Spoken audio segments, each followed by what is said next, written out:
बरेली स्थित इल्मा सकलेनी ने press conference कर मीडिया के सामने गंभीर आरोप लगाए। उन्होंने कहा कि समाजवादी पार्टी से पूर्व पार्षद अंजुम फिरदौस और उसके भाई आफ्ताब द्वारा पुलिस को कथित रूप से गलत सूचना देकर उनके परिवार को झूठे मुकदमों में फंसाया जा रहा है। उन्होंने बताया कि रिपोर्ट अमरजीत सिंह। क्या मामला है, या प्रेस बुलाइए, क्या जानकारी चाहते हैं? फर्जी मुकदमा मेरी मम्मी और मेरे भाई के ऊपर पाया गया और मुझे मेरी जान का खतरा है। पूरी बताइए किस तरह से फर्जी मुकदमा लिखवाया गया, क्या है? क्या करते हैं पिताजी आपके? मेरे पिताजी एक पार्षद है जो हाल ही में अभी जो दंगा हुआ था उसमें गिरफ्तार हो चुके हैं, वो जेल में है। क्या नाम उनका? अली सकलैनी नाम है उनका। और जो ये फर्जी मुकदमा पंजीकृत कराया गया है, ये अंजुम फिरदौस और उसका भाई आफ्ताब के थ्रू पंजीकृत हुआ है, जिसका वो बेबुनियाद है। उसका कोई एविडेंस, कोई फुटेज, बिना फुटेज के ये मुकदमा लिख लिया गया। हमारी शासन और प्रशासन से यही गुहार है कि हमारे इस चीज़ में जांच कराई जाए। और ये जो मुकदमा हुआ है हमारे ऊपर, इसमें किसी की भी मौजूदगी दिखाई नहीं गई है, क्योंकि मेरे पापा जेल में हैं। ये कहा गया है कि जेल में षड्यंत्र रचा है, जबकि जेल में मेरे पापा की मुलाकात हाई सिक्योरिटी में डबल जाली 2 से 3 गज की दूरी के बीच में होती है। और जब उनसे मुलाकात करी जाती है तो LIO के सामने होती है, 5 से 6 मिनट होती है लगभग। इतनी देर में कोई कैसे षड्यंत्र रच सकता है?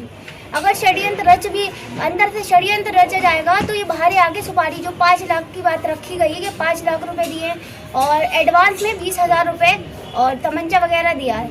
मेरी मम्मी के ऊपर जो कहा गया है ये सब झूठ है, क्योंकि हमारे हालात इस लायक ही नहीं है कि हम किसी को सुपारी दे सके या पैसा देकर किसी की हत्या करा सके। हमारा घर भी टूटा फूटा है और हमारे पापा की जो पैरोकारी मैं कर रही हूँ वो भी लोगों से पैसा लेकर करती हूँ। मेरे पास इतना पैसा नहीं है कि मैं किसी से अपने आप ही जाकर कुछ भी कर सकूं। मैं अकेली हूँ। मेरे रिश्तेदार मेरे क्या आरोप लगाते हैं आपकी मम्मी में? सुपारी देने के आरोप है, अंजुम फिरदौस की हत्या के। जी, उन्होंने लगाया आरोप कि उनकी हत्या कराने की कोशिश की गई। उन्होंने पहले दिन मुकदमा दर्ज होता है, दूसरे दिन आरोपी गिरफ्तार हो जाता है तुरंत ही। और उनका कहना है कि जिन्होंने उन्हें बताया कि भूरा तुत्तल और फहीम सकलैन नगर के, इन्होंने ये कहा है कि उन्होंने मुझे सूचना दी आकर के आपके नाम की सुपारी दी गई है। तो अगर दी गई है तो आपके पास फोटेज होना चाहिए, आप हमें वो फोटेज दिखाइए। कोई फोटेज नहीं है, कोई वीडियो नहीं है, सब झूठा मुकदमा पंजीकृत लगातार कराया था। और उसने अंजुम फिरदौस ने कहा है कि अगर तुम लोग नहीं बाज आए और हमें नहीं लिख कर दिया कि अगले चुनाव में नहीं खड़े हो गए, ये लिख कर दो, वरना हम और आगे तुम्हारे रिश्तेदारों पर, तेरे ऊपर और सबके ऊपर ऐसे ही मुकदमे पंजीकृत कराएंगे, तुझे जान से भी मार रखते हैं। हमारे पास बहुत पैसा है, हम पैसे के बल। अदनान है, मम्मी का नाम यास्मीन है और इस मुकदमे का कोई भी एविडेंस या फुटेज नहीं है। बिना फुटेज और बिना एविडेंस के मुकदमा पंजीकृत हुआ है। इसकी जांच मांगी गई है काफ़ी जगह पे। मैंने CM पोर्टल पर, मैंने ADG, जिला जज, अपर पुलिस महाधीश, हर जगह मैंने ये दिया है, लेकिन कोई भी कहीं से भी मुझे इंसाफ नहीं मिल रहा है।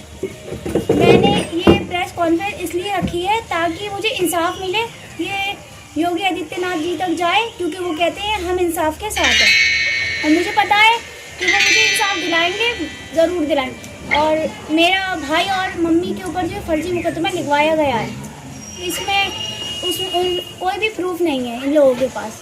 बिना प्रूफ